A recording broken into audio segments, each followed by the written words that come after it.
Good evening, everyone. Welcome to Park Avenue Synagogue. It is great to see people here in the sanctuary. It is great to see I can't see you, but you are there online as we engage in dialogue with Professor Adam Furziger on digital religion this evening.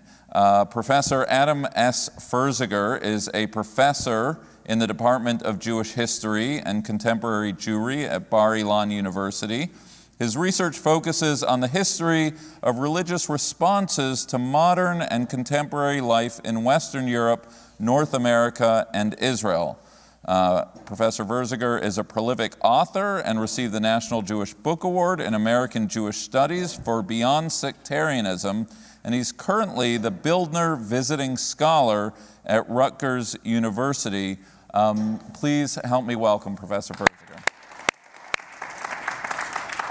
Professor, it is so great to have you here. I feel like that on your visit from Israel, but I think you're from the Upper East Side originally, and you are an academic in a synagogue. You're an Orthodox Jew here in a conservative synagogue. So there's this whole insider-outsider status that I want to sort of leverage for our discussion this evening. But we are in a synagogue, and we are talking about the digital revolution, and so a word of Torah.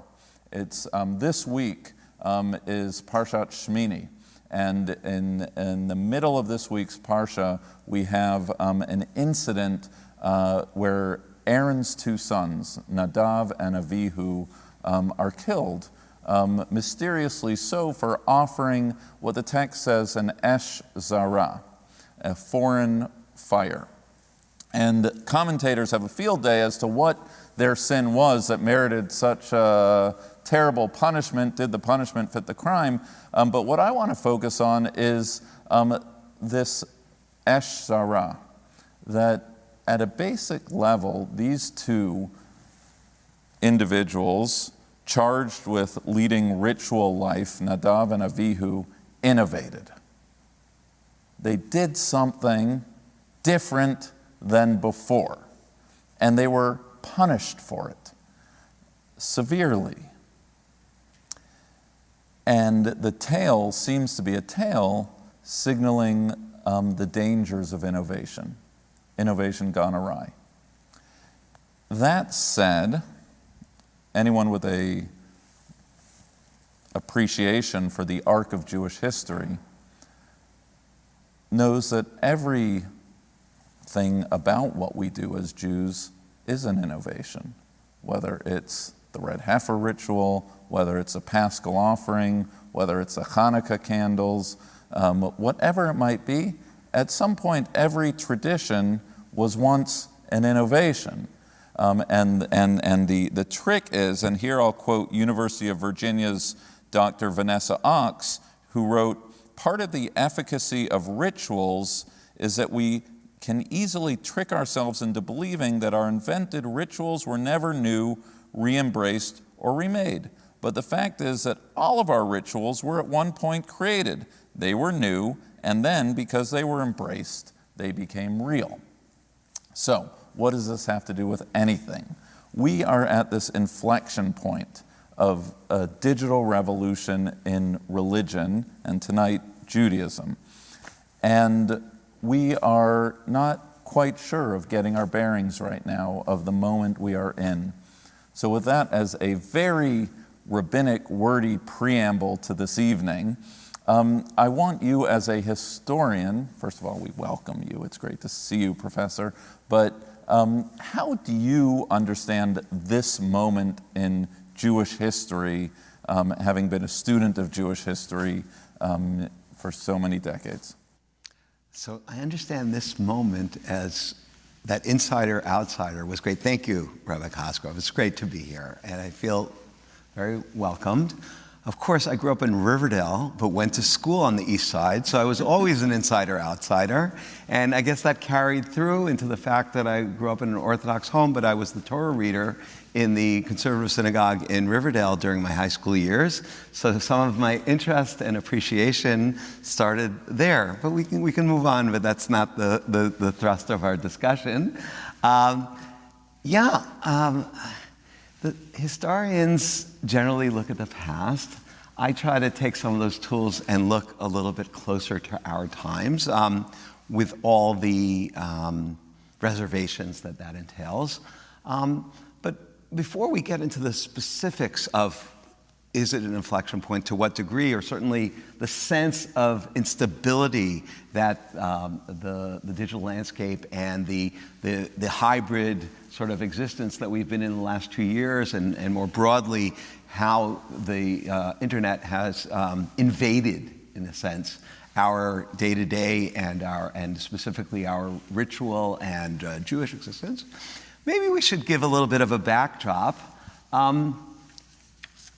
I think that however one theologically perceives innovation, and my perception is a little bit different than the one that you presented, clearly there are moments in history, and certainly in Jewish history, when we see unequivocally innovation. And often they come at the confluence between catastrophe and sometimes technological innovation or technological advancements. If we take maybe we can go back even to the book of Ezra, but I think that the one that seems to me to be the most appropriate to start off with is the Mishnah, is a situation that really emerged from the destruction of the Second Temple in the year 70. It's a little bit of meta history that we're doing here. We're not going into the details of how that went, but we do know that we have a religion that was geographically based on a temple in Jerusalem that was oriented towards sacrifices, whether or not there were other things that were going on in parallel. And that whole system transformed over the course of a certain amount of time to one in which the basis of the religion is prayer, is study, is other types of acts of mitzvot, commandments, how we describe it. And that was transformative. I mean, I'm personally, I learned a lot of Talmud. I learned the Daf Yomi, the daily folio, and just watching the navigation of the rabbis through that move from the temple and how they actually attached things like pouring salt on your challah bread on Shabbat to the different acts that were done in the temple, and trying to create a continuum when they were so cognizant of the fact that something had changed dramatically is fascinating. So if we take that as a starting point, this is a little bit of a workshop that we're doing here. That's how I see it. We don't know something. We didn't know there would be COVID. We don't know what things are going to look like in 10 or 20 years. But there's enough of an indication, to my mind, that something is changing in the way we do aspects of our Judaism, in the way that we do our communal life, that it's worth reflecting on. It's worth thinking about. There's that famous Mishnah in the name of Yochanan ben Zakkai, Ezehu Chacham haro'eh et hanolad. Who is the wise person? Someone who sees the new moon. So I think we're aspiring to be a little bit wise, to try to see if we can see that glimpse of that new moon and imagine what that might mean in terms of us as individual Jews, in terms of the communal setting, in terms of relationship to the Almighty, to the divine, and I think it really, and more, but I think that it really touches on all those different subjects. So that's a starting point. Thank you. And I do want to thank you for naming the workshop quality of this, because oftentimes I was literally just in the office of Rabbi Kaufman, and we were talking about what our goals were for next fall and how much is online, how much is in person, and sometimes there are budgets attached to those decisions and otherwise. This is meant to be, here, right? Talking about this transformative moment in a way that allows us the breathing room to talk about this, because Whether it's the establishment of the Mishnah, or whether it's crisis or new technology, I think of the introduction of the printing press and what that must have done, and whether or not transformations, obviously in the church, but also in community formation and media writ large. I think about the synagogue you're in right now. This synagogue, or the American synagogue life, JCCs or otherwise, is a transformation from sort of a Stiebel old world model into, as Kaplan talked about, a shul with a school and a pool in it, right? These great big centers of Jewish learning. What? Did you build? No, we didn't. Well, we can always build a pool. No, we won't. I'm just kidding. The treasurer's here. And that moment, and then even these, the digital revolution preceded COVID itself, right?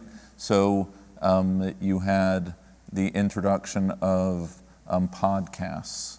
Everyone could hear their rabbi or Jewish educator, on their phones, as opposed to, having to come into synagogue or to sign up for a class. You had open source Judaism, the introduction of Sefaria, and other online mechanisms that you could access books. Almost in a Reformation style, right? Without necessarily the imprimatur of a certain institution. Everyone, that's what it means, open access. Entire libraries are now, on our iPads here. So before we get to COVID and the revolution, what's your sense of the digital revolution as far as questions of how Judaism is practiced? Well, I'm going to get to that momentarily. I just want to say two things, which is, I don't want to be patronizing, but I want to say, I wouldn't be able to have this conversation with any rabbi. And there's a reason, your academic background, the way you look at things, the fact that you're on the ground. This is a conversation which is, it's high up in the sense that it's not tomorrow, but it's thinking beyond, and I've seen how you do that. And that's what's kind of fun and what's challenging about this, and that's one of the reasons I was very happy to have this opportunity. The other thing is, besides catastrophe and technology, another factor is geography, is immigration, is movement to different cultures, and how those exposures have impacted. If you look at the Maimonides and the codification, or the later codification by Rabbi Joseph Caro of the Shulchan Aruch, and that really took place in a moment of displacement. And I'm actually saying it for two reasons, because I know there's a lot of sensitivity here, but I feel that doing a lot of speaking in the United States while I'm here, at every venue that I go to, I like to find a place to say, there are so many people who are displaced and suffering right now, and that doesn't mean we don't have to do our thing. I know that Rabbi Cosgrove was in Eastern Europe last week, but there's so much suffering going on, and displacement, it also kind of can sometimes be leveraged into building, but at the initial moment, it's just horrible and difficult. But I think that the other reason I raised geography is because, does geography really matter anymore? That's part of this whole discussion, the geography of the synagogue, of the neighborhood, internationally. And I want to get back to that, but just the first time we really discussed this was when I sent a WhatsApp message to Rabbi Cosgrove the week after, right before Sukkot, and I said, "Oh, you had a great program on Yom Kippur afternoon in your synagogue." And he said, "Adam, how did you know?" He said, I said, "I watched it. My wife was with her mother in Forest Hills for Yom Kippur. I was alone at home. I finished the fast, and I said, what am I going to do?" He said, "I am going to explore Yom Kippur in North America."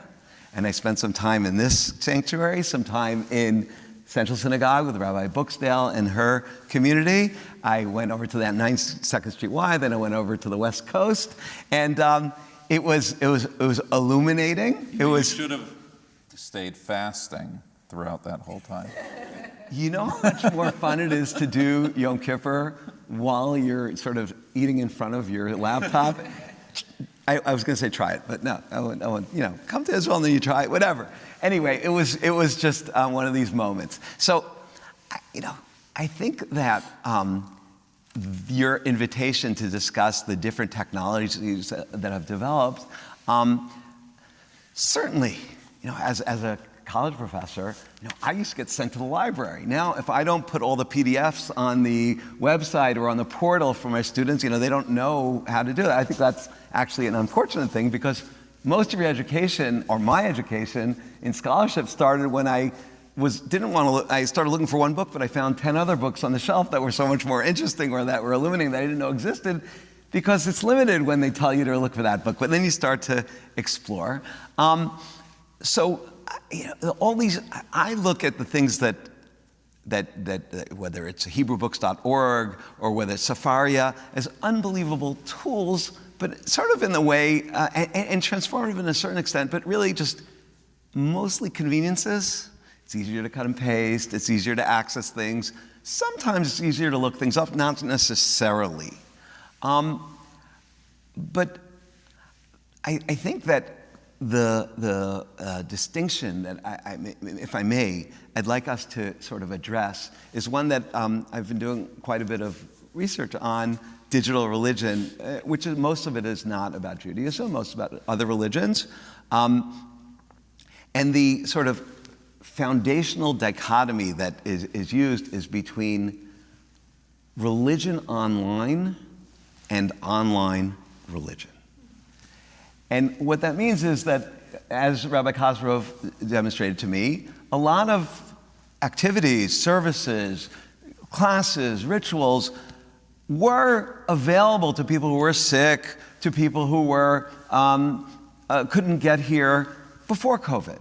And this is not exclusively in the conservative reform, reconstructionist movements. There was discussion that I saw 5 years ago about if somebody is at home and they're sick and it's the yurt site, it's the memorial day for one of their relatives, could they join via Skype or one of the technologies, the minyan, the quorum in their synagogue, and recite the Kaddish?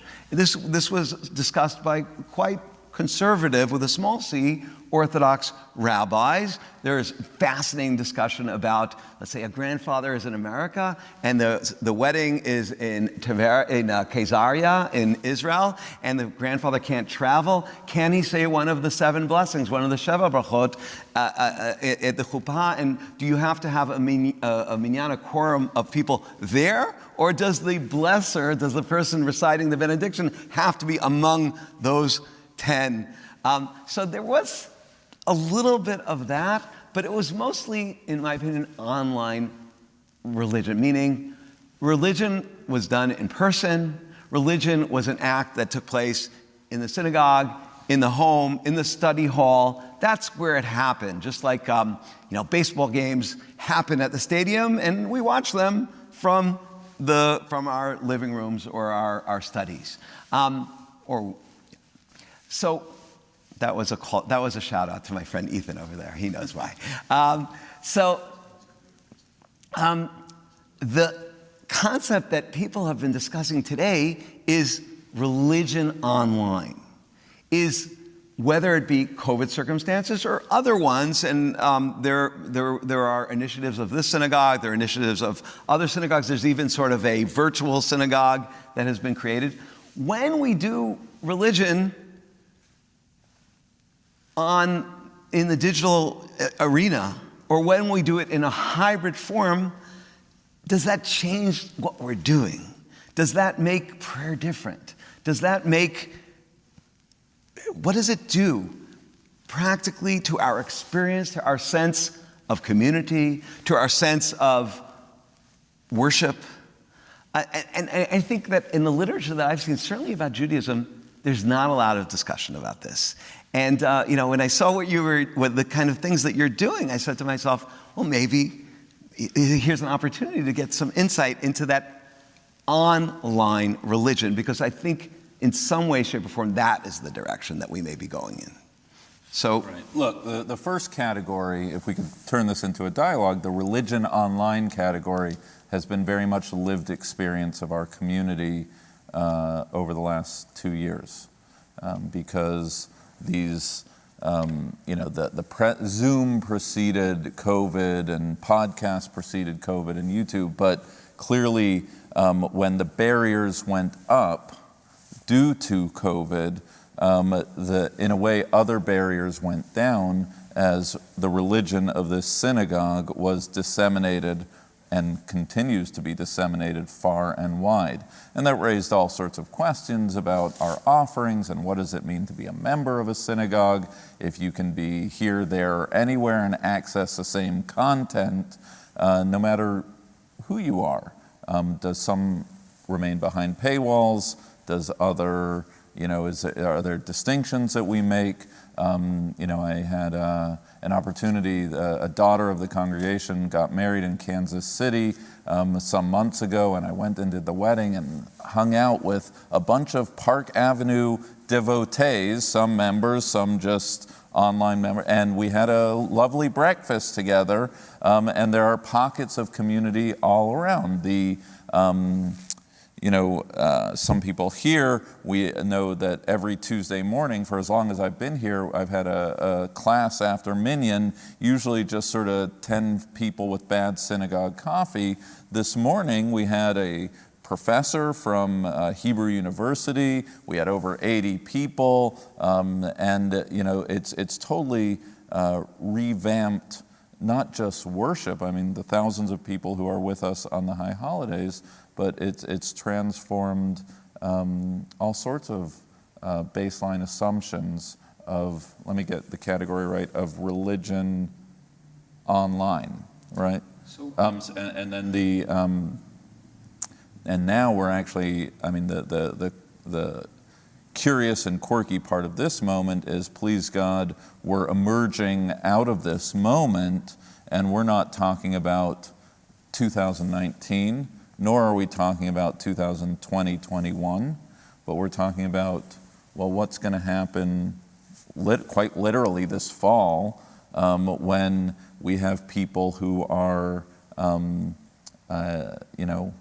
see it on Morning Minyan. I see people who are in other states, sometimes other countries, and I see people who live across the street. And I say to myself, well, what are people's behavioral choices?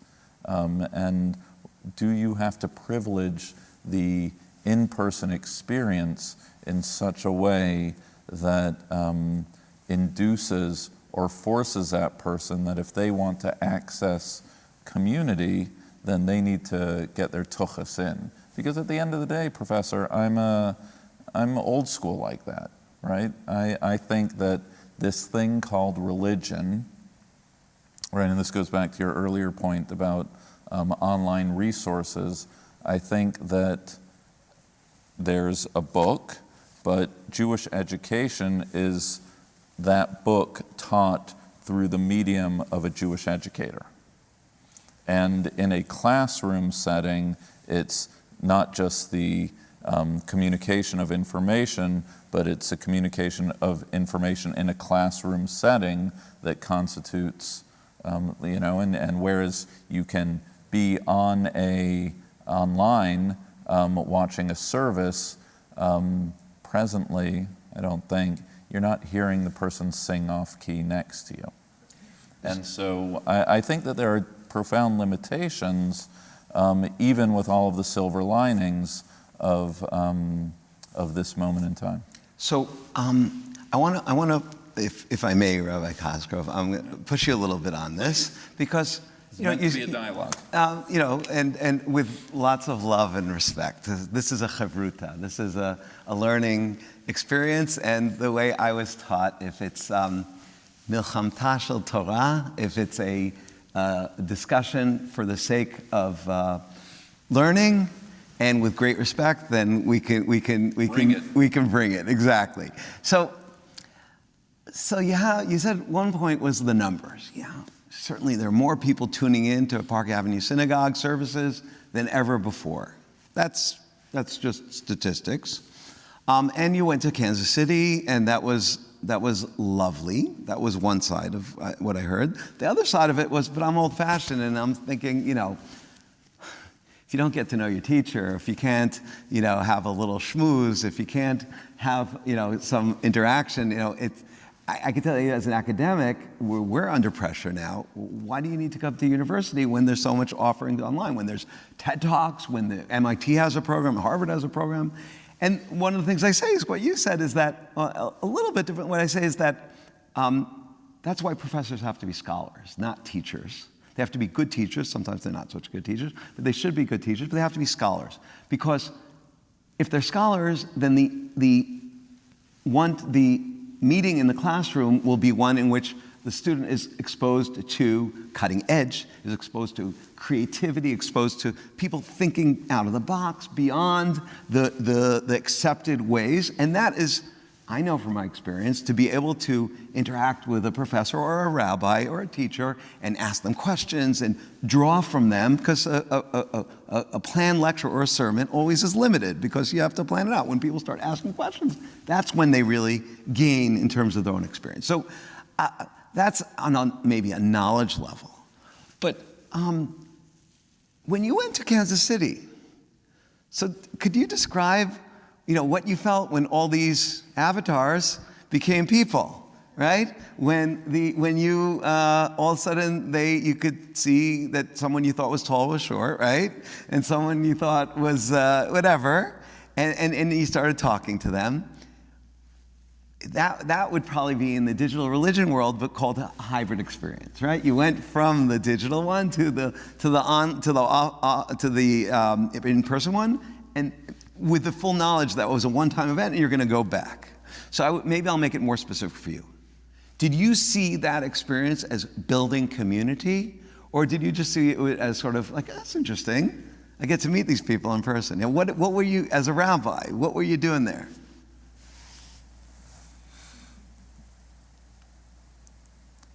What was I doing there? This is good. This is like therapy here. So I was, I definitely felt that I was forwarding the mission of the Jewish people, right? If the measure of a rabbi's career is, are there more, as Richard Joel once said, right? Are more people doing Jewish, right? Because of your efforts. I know, and I had some profoundly moving exchanges with people, that what we are doing here at Park Avenue Synagogue was and remains deeply important for these individuals and these communities, many of whom were not comfortable, not able to be in person with others throughout COVID.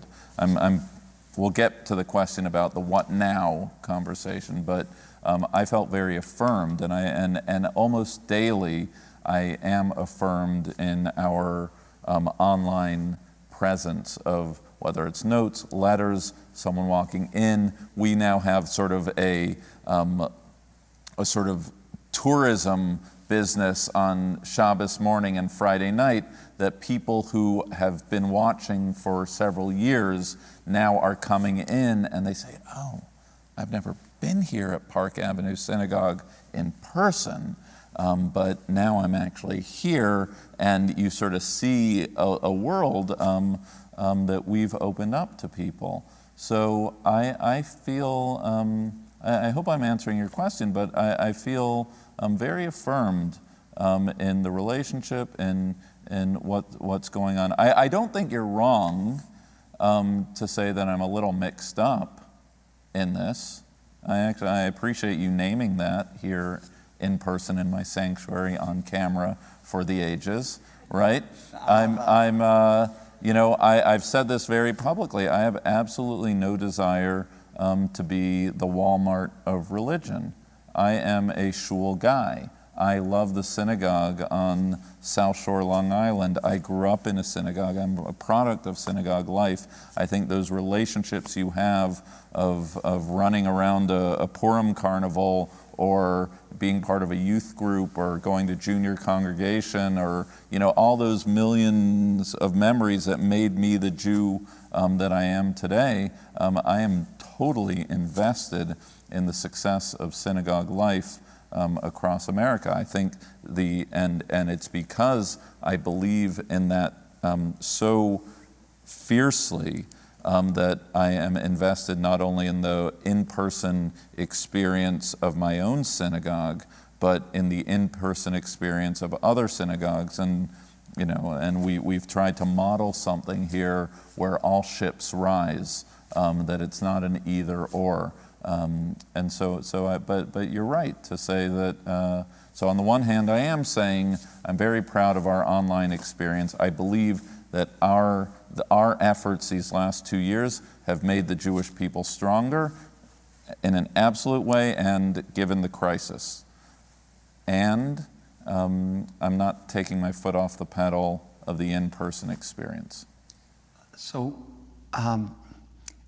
this is a wonderful moment, and I'm glad that we're recording this because I don't want to say we're historical figures, but this is a historical moment in terms of we'll look back in 10 years and see where this is going. But there were two comments that you made that jumped at me in that hyper-academic way of definitions, right?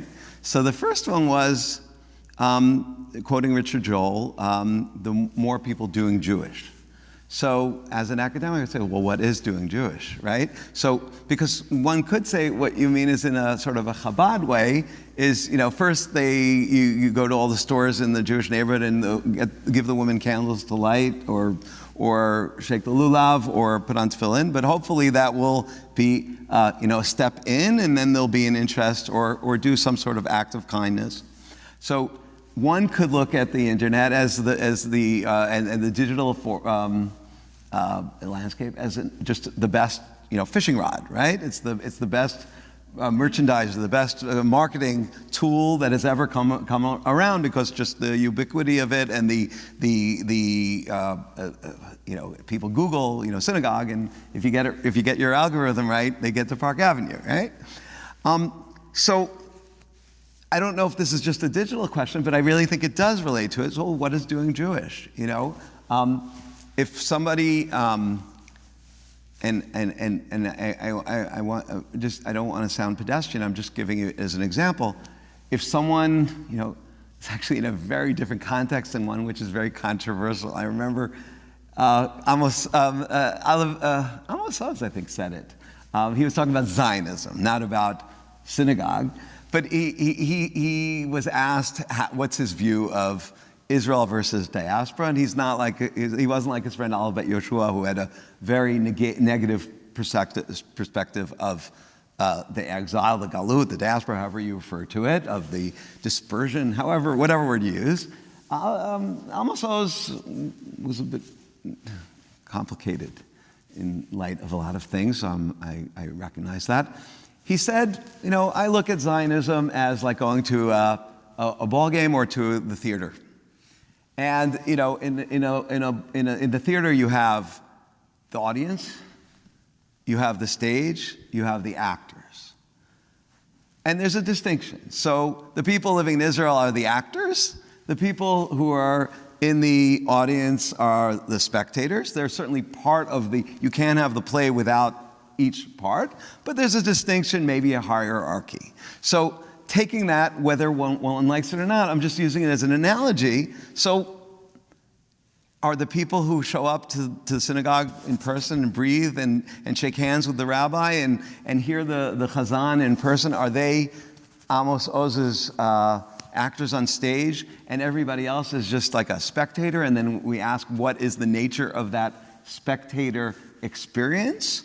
That is one possibility, and it sort of emerges, I think, from what you're suggesting.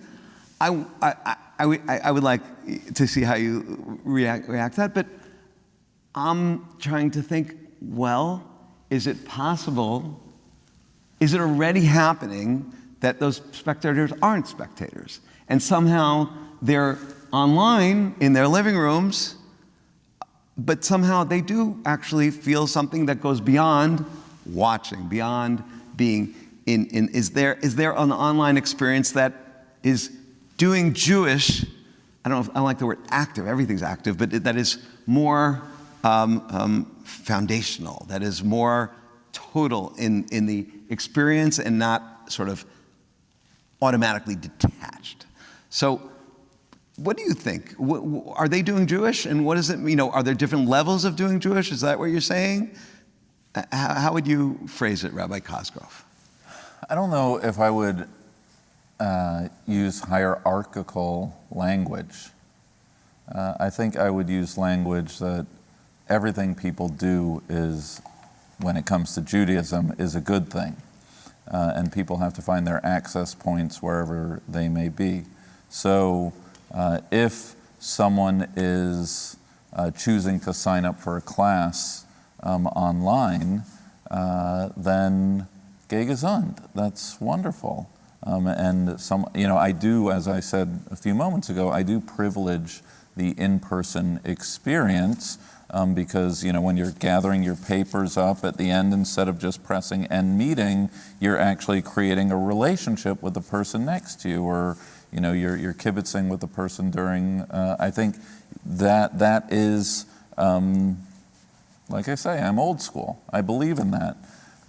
So I think, but I've gotten this far. I'm unapologetically, or have unapologetically stolen a page from the Chabad playbook when, I believe in, a non-judgmental expression of Jewish life and living, right? Come as you are, and we'll meet you where you are, and we will inspire you to raise your level of Jewish engagement, whether that's in learning, mitzvot, community, or otherwise. But guilt doesn't sell. And so, or telling people that they're less than doesn't sell. So if someone is here in person, I love that Jew. If someone is watching from Kansas City, I love that Jew too. I'd like that person in Kansas City to make sure that they're not members here just because they're lazy, but they are also supporting their local Jewish community. But I'm happy for people to, I don't think it's an either or, I think it's a both and. So I'm going to give another illustration that might help us just move the discussion a little bit, and then if we can. And by the way, I also want to ask you about Orthodoxy. So we're going to. I think we're focusing a lot on, which is fine. This is, I'm learning. So that's good. Okay, so I was just going to say, this is actually related to Orthodoxy, but not exclusively. I just completed a study of a new phenomenon, which is not exclusively Orthodox, but it's certainly sponsored and administered, and the initiative is Orthodox, which is women studying the Daf Yomi. Talmud study was traditionally a male activity. Over the last 40 years, it's expanded dramatically, but the daily folio study, which has a ritual aspect, was very much, and it's still very much, dominated by men. There are individual women over the last couple decades who picked it up. There's a woman, a Ramaz graduate, Dr. Dina Zimmerman, who's an unbelievable physician and scholar of medical ethics and law and Jewish law and medicine, who just completed the 7.5-year Talmud cycle for the 4th time, which is really something to appreciate. But what happened 2 years ago is that while there were 90,000 men who met in MetLife to celebrate, and in many other places, 3,000 women met in Bnei Omah in Jerusalem in a program that was initiated by a woman named Michelle Cohen-Farber from Ra'anana, a woman who came to Israel about 25 years ago. And she created this coalition of different women's Daf Yomi groups and midrashot and seminaries, etc. And they created something remarkable, which is from those 3,000, there are many, many more who picked it up. It was that was the whole idea, to encourage it. So why am I bringing this up here?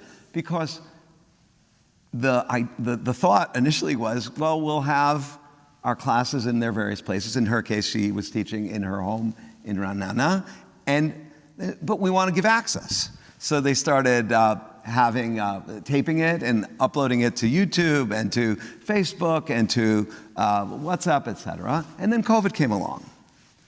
And COVID came along, and they had to continue. And what happened was that she started teaching at the same time, 6:15 every morning in Hebrew and 7:15 every morning in English. But now, instead of people from Australia watching the YouTube, it'd be the end of the day for them, they'd get on. And people on the West Coast, it was at night, they'd get on, and even some people from New York and people from Europe, and all of a sudden a class which was local-based became a digital phenomenon, and became this international or transnational type of experience on a daily basis. So if you compare that to Synagogue, it becomes, we meet together on the screen every day for this event. Today, and I have some more thoughts about why that's very important in terms of the history of Orthodox feminism. Maybe we can get to that a little bit later. But from what I learned, that did not become these women's exclusive expression of their Judaism. Their online Judaism was very important to them and was unique, sui generis, and extraordinarily cathartic on a regular basis. And I read a lot of the feedback that was given. But they still went to their synagogue. And in the synagogue, they didn't have the experience. They were sitting behind the mechitzah. There were more limitations. So the hybridity of the experience was really pronounced here, because in the women's Daf Yomi, it was run by women, it was orchestrated by women, it was taught by women, it was studied by women. And then they go into the Orthodox synagogue, and there's this bifurcation that's taking place. But beyond the Orthodox issues of gender, the bifurcation is interesting because it really it expands our sense of the possibility that an online religious experience can be so different than an in-person religious experience.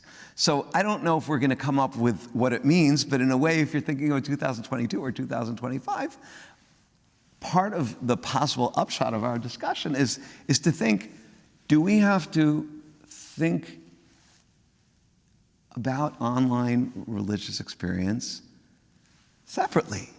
And do rabbis and seminaries and programmers and people who are teaching think, what does it mean? I know when I started teaching on Zoom during COVID, I had to reorient the way I taught. I had to think, what does it mean that my student is on the screen? What does it mean that what tools do I have at my disposal? How is this going to impact on that? So when it comes to religion, God is God, and the sources may be the same, but the way that one creates an environment and how that environment, how there's interaction between the two people, the hundreds or tens of people is different. And I think this is a piece that leaders and cohorts need to be thinking about, because the agency of technology is much more powerful than us. And it has a way of, swooping us, taking us for the ride. And, that seems to be one of the key lessons of history is, were people ready? Were people preparing the tools? Ezehu chacham haroeh tanolad. Who is the wise person who's thinking? And, it's a little bit, controversial, but I'm fascinated by this metaverse. I'm fascinated if it's really true that people are going to be able to have these live meetings, and you can have a synagogue that's designed to look a replica of this beautiful sanctuary, and people are putting on these glasses so they really feel that they're there. What does that mean to Rabbi Kosrov's sermon, and what does that mean to what's going on? Now, I don't expect you to have all the answers, but this is, when I talk about digital religion, that's what I'm trying to look for. Do you think that these moments, and we're living in it, all right? Right now, we're sort of the surfer on the wave. Like, I don't know how long and what's going to happen, but your example of women and Daf Yomi, and this sort of democratization of, do you think this could change Orthodoxy? Or is this just like really neat that all these women are online? Because the larger question, so I'd love to hear your answer to that question, but the larger question is, all of these innovations in digital media right now, to your initial distinction between online religion and religion online, is it possible that this thing called Judaism will itself be transformed by this moment in time? So I'm kind of thinking about that, and what transformation means. It doesn't mean it's always continuity and change. So there's always going to be a continuity, but in fundamental ways. So taking the Orthodoxy example, the reason the Daf Yomi, women's Daf Yomi was so interesting to me was because women have been learning Talmud in a serious way, certainly for the last 50 years. And the revolution in women's higher learning may go back to 1918. You were just in Poland, to Beis Yaakov and Sarah Schneer, and a whole sort of process that over the last 100 years. But whether it be study or whether it be the debates today in Orthodoxy regarding the degree to which women can participate in ritual, in partnership quorums, or in women's tefillah, or in various possibilities that New York has a lot of that, certainly Jerusalem has a lot of that going on, or whether it be these study halls that women are very active in. My sense is that in the end of the day, it's part of the patriarchy. It's part of, in the end, it's male space. Because, I'm talking about in an Orthodox setting. Because Orthodox halakha only counts men for a minyan, for a quorum. And Orthodox halakha has strict criteria for who can lead certain aspects of the service, who can give testimony, who can do certain very specific halachic acts. And also, a good example is a wonderful scholar in Rutgers, Dr. Michal Rauscher, who wrote a great article about the Yoetzet Halakha. Yoetzet Halakha are women who have been trained to be experts in what is known as Jewish family purity. And there are scores of women today who are experts in Talmudic and post-Talmudic law, who instead of a woman turning to a rabbi, a male, in very intimate issues, they can turn to a woman. There are also hotlines. There's an institution called Nishmat, which has a web presence and has a hotline in 4 different languages. So this is revolutionary in terms of the role of women, and it has to do with the digital revolution a little bit. But as Dr. Rauscher wrote in her article, in all of their publications, they say, we are not poskim or poskot. We are not adjudicators. We are not decisors. We explain the law, but for the final decision, you must go to your local Orthodox rabbi, or you must turn to a posek. So everyone here can decide whether they like that or not, but what I'm saying is it's male space. The internet is not male space. The women's Daf Yomi is, I wrote an article in 2017 about the OU's decision that women can't be clergy. And what they said is a woman can do everything that a rabbi can do, just not in the synagogue.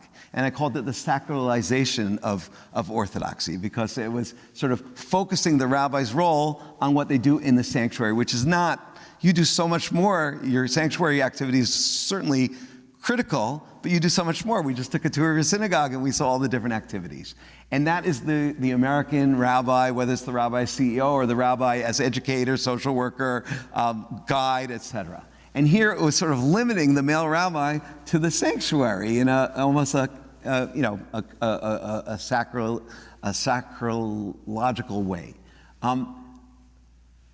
The internet neutralizes all that. When Michelle Cohen-Farber created this space, she didn't have to ask a rabbi, and anything that goes on there, she may have her own religious beliefs and concerns, but it's a different space. And the metaverse is just a magnification of that sense. You also see how the other side lives, right? That's, when you're on the internet, you can see, no different than you were bouncing around from a Reform, conservative, and Reconstructionist shul, right, on the internet.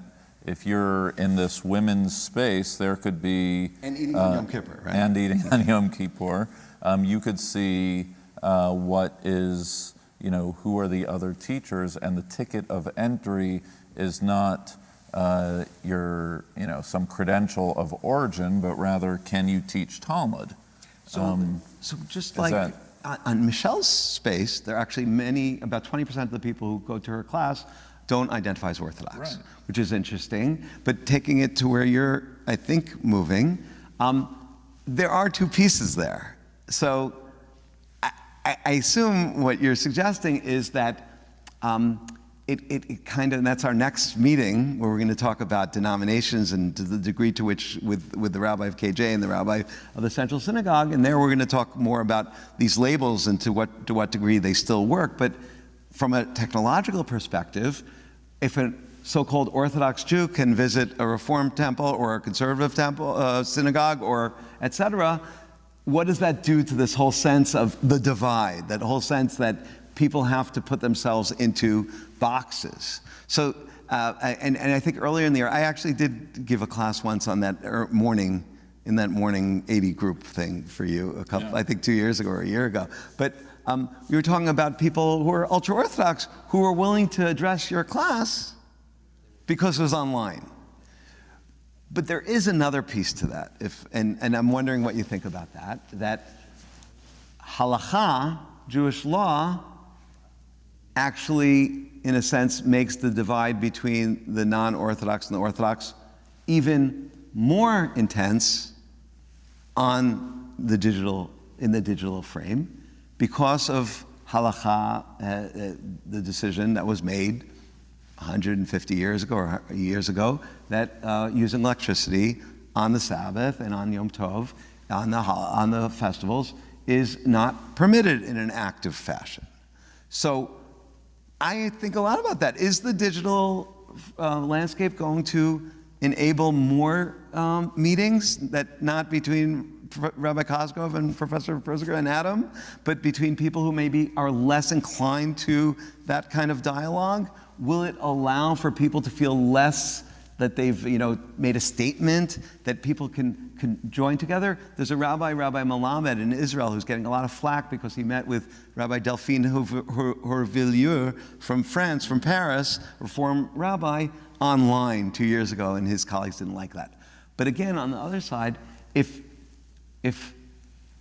thousands of Jews throughout the world, their Shabbat experience is turning on their computer or whatever device or their hologram, and then there are these other thousands of Jews who have been told that is absolutely forbidden, will that make the Shabbat experiences of those two segments even more different than it is today? That's a concern, in my opinion. Right. Look, I think these are two sides of the same, I don't know if it's two sides of the same coin, but I am struck by the possible silver lining of all of this, that there could be an Orthodox Jew who would never, be in dialogue with me, but maybe clicked on a YouTube thing and saw a sermon about the importance of keeping mitzvot and say, that Cosgrove guy, it's not my style, but he's not so bad. And we're fighting the same fight. I mean, that's a pretty cool thing, right? Haven't we just made the Jewish world stronger? Haven't we humanized each other? Okay, so maybe it's only 6 out of 7 days of the week, because, but I think that if the internet can sort of create a sense of global Jewish community in a way that otherwise wouldn't be possible, I'll take it. I'll take my wins where I can. You think also on the Israel diaspora level that it has that? We're going to have another dialogue on Israel diaspora. I know you're very concerned about that. That's why I bring it up. But no, I'm going to punt on that one until our next discussion. But it is possible that Look, I do think, as I was preparing for today, I was saying, and I know this is anticipating our dialogue with Rabbi Buchdahl and Rabbi Steinmetz, but on denominations, but we could very easily find ourselves, maybe even in our lifetimes, where it's not so much are you Orthodox, conservative, or Reform, but are you in person, are you metaverse, or are you hybrid? Right? And that could be how people define their Jewish. What shul do you go to? Oh, I go to a nice metaverse. You might have heard of it. Right? And I mean, that could be. I buy my tefillin, just like all the attire, all the clothing manufacturers are now building sites to sell metaverse clothes and sneakers, etc., with trademark. So the Sofar, is your tefillin kosher? The tefillin, right? Are you going to buy the one from that? It's mind-boggling the possibilities and which religious authorities will see that positively, and which religious authorities will see that as sort of undermining the core experience of coming to synagogue and worshiping together right. Who in checks person. Your metaverse tefillin? I don't know. I don't know. But this is coming to a theater near you soon. I mean, this is the world we live in. Who was a great philosopher who said that we don't get to choose the ages we live in. So this is our moment. But it is wonderful to have you as a guide. I want to give you an opportunity for any final reflections, Professor. I don't know. I think we're going to be good and here. But it is wonderful to welcome you. I hope the dialogue continues, and we will be continuing it with the dialogue shortly on denominations, and we're going to bring other rabbis into the dialogue and other community members into the dialogue. But what a pleasure and what an honor it is to welcome you to Park Avenue Synagogue, to learn from you. I read everything Professor Furziger publishes, and I hope this is one of many times you visit Park Avenue Synagogue to teach us. Thank you so much.